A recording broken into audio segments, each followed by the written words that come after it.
Hi everyone, I'm here with Tierra Carter, and she's going to be talking about how she went from making a couple $100s, maybe, like that was kind of the stage we were at whenever we first met, to now where this past month she made $2,600 a month. I'm also excited to speak with Tierra because I think it's going to be helpful too. I technically don't recommend an insurance based business. Tierra is a registered dietitian.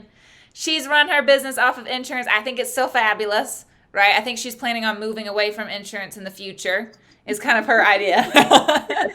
But she's going to talk about how she built that business, how she got to $2,600 a month. And she gets typically around like 5 to 8 clients a month. And she's on track to do that or maybe even more this month too. And now she switched to groups. So I'm super excited to be speaking with Tierra. I think it's going to be great. It's going to kind of show a different perspective on business as well. And then she's going to be sharing kind of her best advice for getting your business going, and then what she wants to do in the future to make this thing bigger, right? So I'm super excited. Tierra, if you could maybe start with giving us kind of like a bit of a background about what is your niche, right? What is your niche? Could you tell us a little bit about that? That'd be great. Absolutely. Hello, my name is Tierra. Thank you, Natalie. I feel like you summed that up so well. I tried. My whole life. In a matter of like 60 seconds. There we go. I'm like, wow. Oh, but anyways, when I started with Natalie, my niche was weightlifters because I'm a weightlifter. I've always been an athlete, so I wanted to take in athletes. But then we said, well, athletes is so broad. Let's kind of stick it to one thing. So we did weightlifters, and you know, long story short, it really didn't work out well, and so what happened is I started kind of branching out into my own niche that I felt very passionate about, and that was intuitive eating and eating disorders. And yeah, it's been a huge change. I'm so glad I changed my niche. Yeah, I think that I remember when we first spoke on the phone, you felt very torn actually between the two, right? You were like, Yes. I really want to work with weightlifters, I believe specifically power lifters, right? Yeah. Olympic lifters, power lifters. Yep. Olympic lifters, power lifters, that sort of thing. And that was because that's what you were in, and you felt like, well, maybe I'll have more people that want to do that. And but then when you got into it, you were like, oh, I really am more passionate about the intuitive eating space. And then we made that change, and you can tell that you really, really love what you do now. You make really great content. Everybody should go check out Tierra. What's your Instagram handle? Is it It's Tierra my Carter? Yep, Tierra Carter RD. Yep. Tierra Carter RD. Check her out. Her content's great. She makes lots of great content. And I think now you've really settled into that. You can tell that you really love it. And I think that's helped you even become more passionate about your business too, since you made that change. Right? And you're Absolutely. getting clients in it. I think this is an excellent point too. Is that sometimes we decide to go with a thing because we're like, more people are going to want that instead of that. Right? Absolutely. Agreed. And that doesn't, you don't have to do that. You can pick the niche you want to. You have to know how to market to them, though, is the big thing. Understanding how to position your offer, and you're going to get clients in it. But I think that next, if you could discuss kind of, we figured out your niche. What kind of stage were you at with your business before we met? Like, what did it look like at that point? Oh my God. I was at such a different stage when we started. So when we started, I was so new into counseling, nutrition counseling, like in general. I have like a clinical background. Um, and so I was really like, long story short, I was not confident in myself. And so for that part, I highly recommend getting just a little bit confident into working with people one on one first, if that is your personality, because I'm a perfectionist type of person, and so I was always just questioning everything and like, is this right? Should I be doing that? How can I help these people better? And like, honestly, just getting in and just doing it, you get better and you get better and you get to a point where you are so confident in what you do that you don't get offended by people that seem like they're not interested. You don't get, I mean, none of that. I mean, and then people feel that. People feel that energy and they're able Yeah, to exactly, continue with Tierra. Exactly. Yeah. Right? I think whenever we're starting in any kind of like when you transition in your coaching, right, and you're working with somebody, it can feel like kind of two things pop up, right? Is one, am I good enough? It's like that somehow pops in our brains, right? Yes. Am I good enough? Even though you had your registered dietitian background, right? You had the education, Right. right?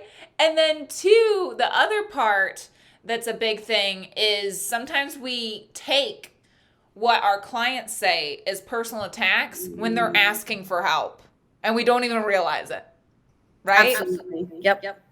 And I think what you pointed out with kind of probably both business wise, you felt like you didn't know exactly what to be doing to get clients. And then two, when you were working one on one, it was a little bit nerve wracking, right? Yes. Making that transition. And so the best thing that you would say that helped you with that is understanding that letting go of this perfectionism and learning through time Yes. how to get better at things. Evolving, changing things. Like feedback is huge for me and my clients. I'm like, please answer me clearly, answer the feedback honestly. I try to make it an open space for them to be honest with me. And I make changes. Like I can make changes weekly about things because if I feel like that's going to help my clients better, well, that's what I'm here for, isn't it? So. Yeah. And I think that's it's a much better approach to realize that we should always be listening to what the client needs and then making it better, then thinking to ourselves, let's make it perfect and then we start. Because what even is perfect? We're not even listening to the market then. We're not even listening to what people are saying they want. Yes, it's all about them. It really is. Yeah. I think the second question I was going to ask you is like, what's 3 things that you changed in your business? But I think we just did number 1. So we can do number 2 and 3 now if we want. Right. But like, to go from making a couple $100s a month, you didn't feel like you were confident in your business, it sounds like. Yes. Both with like getting clients, like how you're going to structure your business, your marketing, how you do it, and then also working with clients too. And to now, it sounds like you're feeling really confident in how you work with people, right? Yeah. You're getting clients consistently. Yes. Okay. And we transitioned to groups. So what's probably number 2 and number 3 of this? So I would say number 2 would probably be, I want to kind of pinpoint it well. So it kind of goes with number 1 in the way of like just going with the flow, not trying to be so like rigid on things. Okay. Which kind of goes into my feedback, like what I was talking about of like, if you feel like you should change, I don't know, like if you should add things to your structure, like the structure should always be the same, right? Like from what you had taught us, structure should always be like very similar, right? Oh, like, you're talking about how you work with clients still is what you're talking about. Motivation. Yeah. Like having a motivation factor, that has been huge, including in the motivation factor. Okay. So we're talking about here. I just want to make sure because people probably haven't seen my program, right? So they don't know how it's laid out, right? Yeah. So I want to make sure that people are able to take from this what you're saying. So it sounds like based on, because sometimes what people do is they create like a program or they work with clients and we kind of just maybe focus on only nutrition or only on the how to, right? Like how to put this in your life. And one of the things that I recommend for everybody is working around, because I also do this with my clients, is the mindset around whatever you're teaching them to have that continued success, right? Yes. So implementing that into how you work with clients, you're saying is super valuable. That has been very valuable. Yes. So I would say that for number 2. Love it. What's number 3? So number 3, what's the other? I mean, can I say changing to groups? Yeah, you can say change into groups. You can say whatever you want. Because I save so much time. I save so much time, and I'm able to give back in other ways with that time. Exactly. I'm so glad we connected again and we got you on that train, right? Because sometimes we feel like we have to do one-to-one. You probably felt like one-to-one is the only way to go.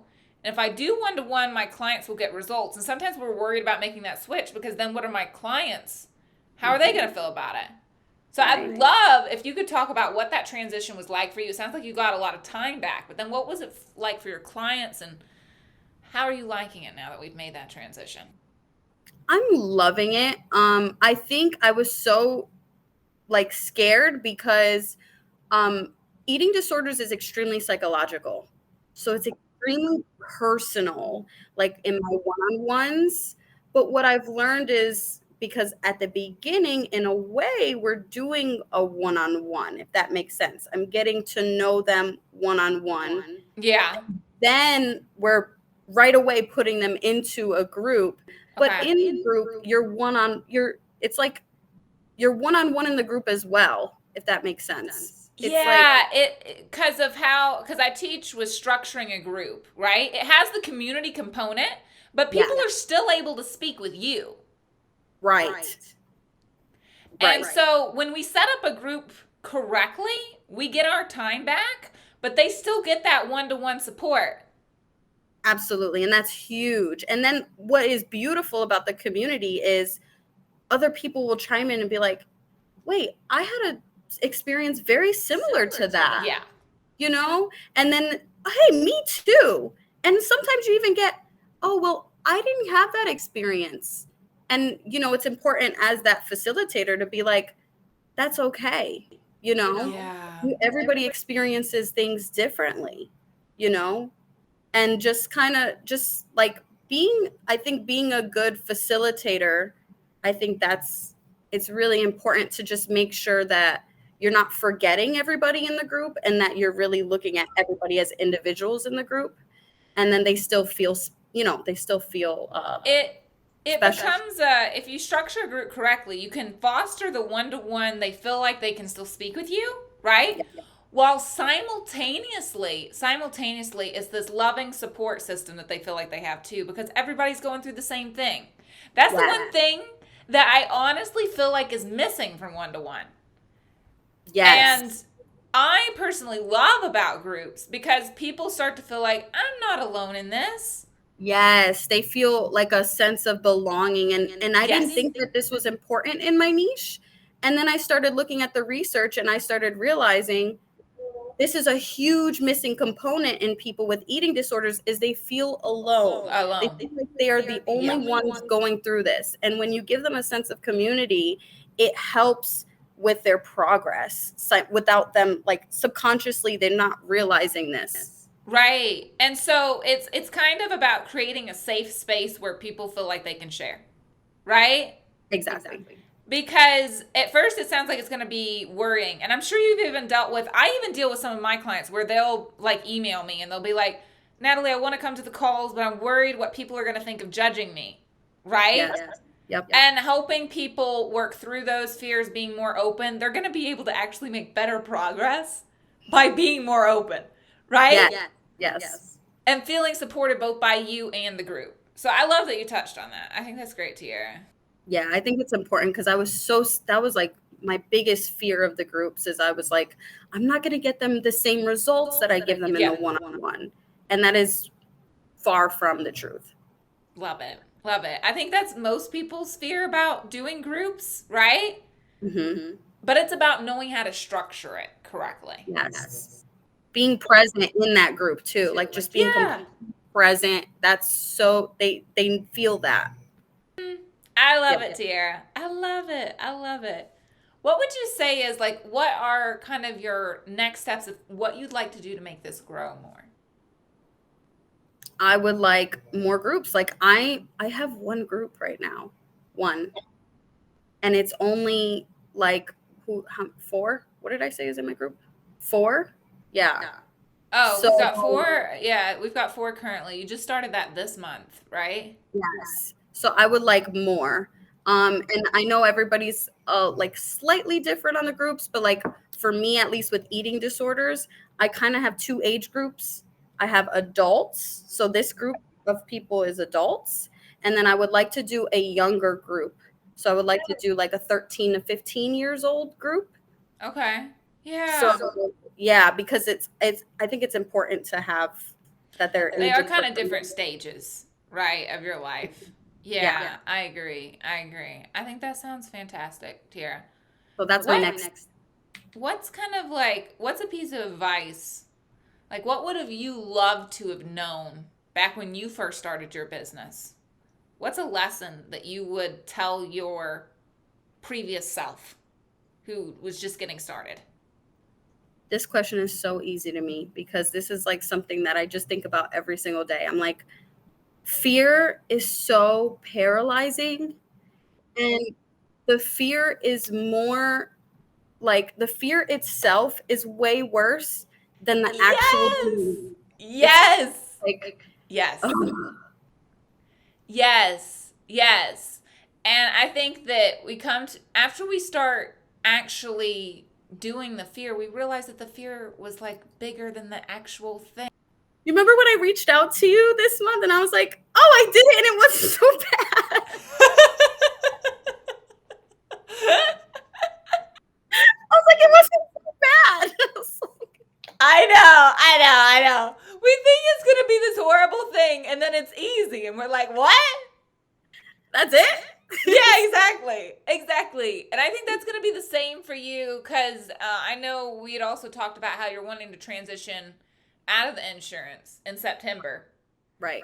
And it's going to seem kind of different, right? Because now we're no longer doing insurance. Right. That's But scary. I'm telling you, after we get out of that, you're going to be like, Natalie, why didn't I do this sooner? Right. But anyways, Tara, thank you so much for doing this interview. I'm sure this helped a lot of people. And I'm sure a lot of people can relate to that fear thing. I used to have a whole lot of fears. Let me tell you. Whole lot of fears. Not a whole lot of things. The fear is always worse than the actual thing. Always. I mean, I'm going to say most of the time. I'm going to say 99% of the time. Yeah. Yeah. 99%. Definitely. Point nine. With a few outliers. Anyways, thank you so much, dear. I'm sure a lot of people learned a lot from this video today. So I think it's great.